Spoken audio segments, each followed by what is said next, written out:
stasis builds are at an all-time low, but you can honestly still make some of them work. Now that's not to say that this is going to be better than Strand, because at most times Strand is going to be the better crowd control option. However, there are some things that are unique to stasis that only stasis can do, and to me that's why stasis is still a ton of fun to play. On top of that, we also did receive a brand new stasis exotic weapon, so I wanted to try to build around that and get as much potential out as I could. But I'm going to be honest with y'all, pretty much any stasis weapon work with this, arguably even better than the new exotic. Regardless of that, if you want to have infinite grenade and melee energy and be able to stun every single champion in the game without the addition of artifact perks, this is the build you want to try out. And finally, if you all would like to see an infographic of this build, head over to Mobalytics. I will link everything down in the description and you can check it out over there while I go over it in the video. All right, so first things first, I think we should start off talking about our grenade, since this is going to be a centric part of the build. We're going to be running the Duskfield grenade. If you don't know what this does, you simply can just throw it and it's going to leave this AoE effect, and anybody that walks into it is going to be slowed and eventually frozen. The powerful part from this grenade comes from its crowd control and extremely low base cooldown, and when you pair everything together in this build, you're going to be able to spam them. On top of that, slow will stun overload champions, and then if you freeze a unstoppable champion and shatter that frozen target, it will stun unstoppable champions. So one grenade has the ability to stun 2 different champions and also have a huge zone to deal with all the pesky smaller adds. Throwing this at locations where you know your enemies are going to spawn is extremely powerful because you can just lock them down and they'll never shoot you. Now we're going to be buffing our Duskfield grenade with the aspect Touch of Winter. This essentially just buffs all your grenades. Specifically for Duskfield, it says increases slow field size and creates a small stasis crystal on impact. So now your Duskfield is just going to be even bigger, which is extremely nice because you can crowd control more and it makes it easier to stun those champions. The main part of this is the fact that it will form a stasis crystal on impact. This is going to be good for ad clear if enemies are stuck in there, but it also is going to pair extremely well with one of your fragments. And that fragment is going to be Whisper of Shards. So we need to start talking about how we're going to be able to spam the Duskfield, and that first starts with this fragment. So shattering a stasis crystal temporarily boosts your grenade recharge rate. Shattering additional stasis crystals increases the duration of this benefit. So now since your Duskfield is forming a stasis crystal, that means you can now shoot that stasis crystal to get this increased grenade recharge rate. If you throw your grenade at 100 discipline and shoot this crystal, you're pretty much going to get half of your grenade recharge rate back, and we're obviously going to buff that even further. And the main way we're going to do that is with our exotic armor, the Frosty. So this has the exotic trait Rapid Cooldown, increases grenade, melee, and dodge regeneration while sprinting. Dodging increases your sprint speed. So this exotic is a very strong passive exotic. You're essentially just getting all your cooldowns back by just playing the game. But what's really cool, if you do pair this with Whisper of Shards while it's active and you're sprinting, you pretty much get your grenade back instantly. So a thing to be aware of is anytime that crystal breaks, you want to start sprinting around, even if you don't get the full grenade back, just so you can take advantage of getting as much energy as possible. This is extremely strong because it doesn't require any kills for this to work. You essentially just need to throw a grenade and you'll get another one back. But now I'm going to take a look at some final fragments that will help buff the Duskfield a lot, and that is the fact that we're going to be taking a Whisper of Endurance. So slow from your abilities last longer. For those abilities that linger, the duration will also increase. This is just going to overall make that slow effect from your Duskfield even stronger, and it's a no-brainer to take if you're really playing around that slow. Then the other fragment is going to be Whisper of Fissures. So increase the damage and size of burst of stasis when you destroy a stasis crystal or defeat a frozen target. So obviously the Duskfield will be able to freeze enemies, and then we can shoot those enemies to do massive damage with Whisper of Fissures. But again, with Touch of Winter, you will also make that stasis crystal that gives you that increased cooldown rate, but now you can also kind of use it for even better ad clear because it will have a bigger explosion and do more damage. And that is pretty much it for the grenade. Again, all you're doing is throwing this. You can stun champions, you can lock down ad spawns. Once you break that crystal, sprint around with your Frosties, you're going to get your grenade back almost immediately. You're also causing even bigger explosions, and the slow is going to be even more effective. But now, like we mentioned, the grenade's not the only important part of this build. We also have our melee we need to go over, and we're going to be able to spam these because of our aspect Grim Harvest. So defeating a slowed or frozen combatant creates stasis shards. These shards grant melee energy when picked up by you and your allies. So now pretty much everything in this build that is stasis related is now making these stasis shards. Like it said, this is going to grant you some melee energy, and it also will play heavily into some of our other parts of the build. The main way is with our fragment Whisper of Rhyme. So collecting a stasis shard grants a small amount of overshield, which falls off after 10 seconds. Collecting additional shards adds to overshield and refreshes the timer. So this will just help out your survivability ability, because again, you're going to make stasis shards everywhere. Now you're constantly just going to have this overshield on you at all times. And since we're on the topic of stasis shards, I think it's time to finally talk about our new exotic scout rifle, the Wicked Implement. So essentially with this gun, when you land 3 rapid precision hits, you're going to be able to start applying slow to enemies if you are getting consecutive precision hits. That slow will then go onto freeze, and just like your dust Soul Grenade, this is extremely strong for taking out champions because the slow will stun overload and the shatter will stun unstoppable champions. But what's really cool about this weapon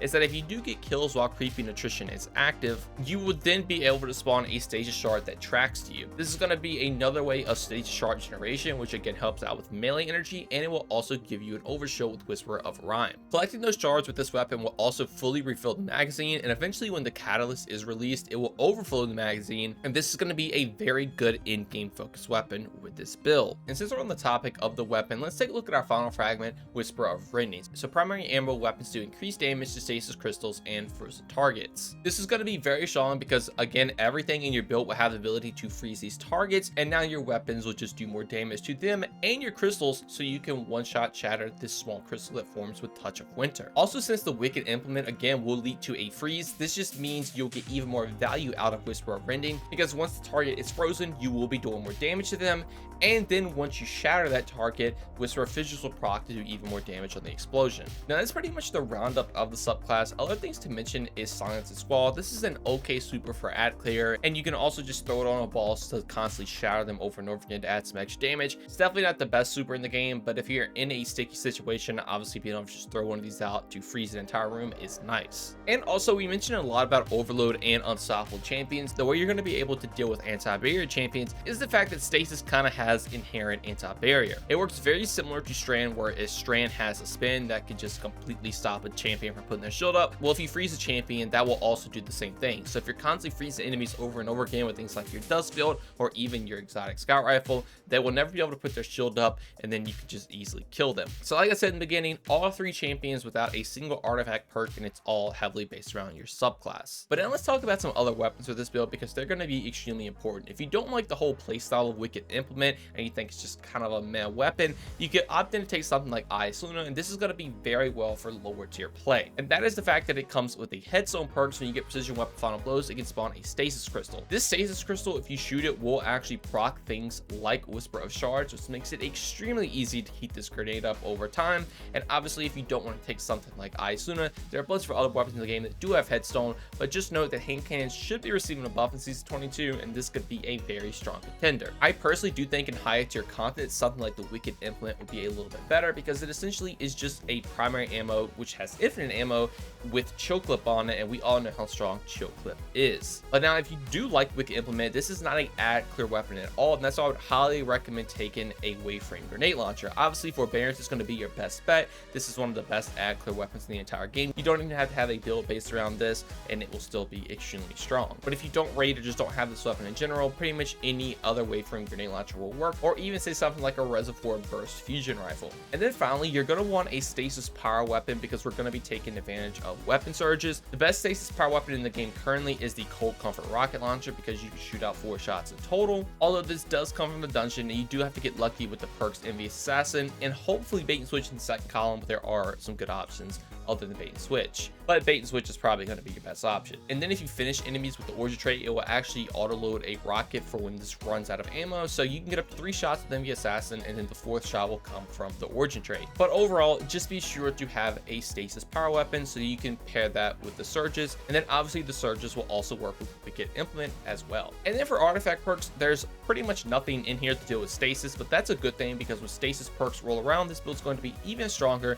The only thing I could recommend probably taking is things like counter charge, just to get an armor charge when you stun champions, that you can stun champions with everything in the build, and then also authorize on melee to reduce some of the costs of your melee perks. And then finally, for stat distribution, 100 resilience is always the way to go to get a 30% damage reduction, and 100 discipline is obviously going to be the next best stat, because you want to spam dust fill as much as possible. And then finally, if you have any stats left over, I just threw mine in mobility so I can spam my class ability even more. The dodge I like to run is marksman dodge, so I can reload my weapon when I dodge. This is going to be really nice because you can shoot out 4 rockets of Cold Comfort and then dodge, and then you'll be able to shoot out a 5th one very quick, and it has extremely high burst DPS. But now let's jump over into mods and let's take a look at our helmet. First off, we're going to be running a harmonic siphon, so when we get rapid stasis weapon final blows, we'll make an orb power. Orb's going to be extremely good for armor charge, giving you some extra super energy, and they also would just help your teammates out if they are running orb based mods. And now for your other mods, you can kind of go with whatever you want to. I just have a special ammo finder and a heavy ammo finder.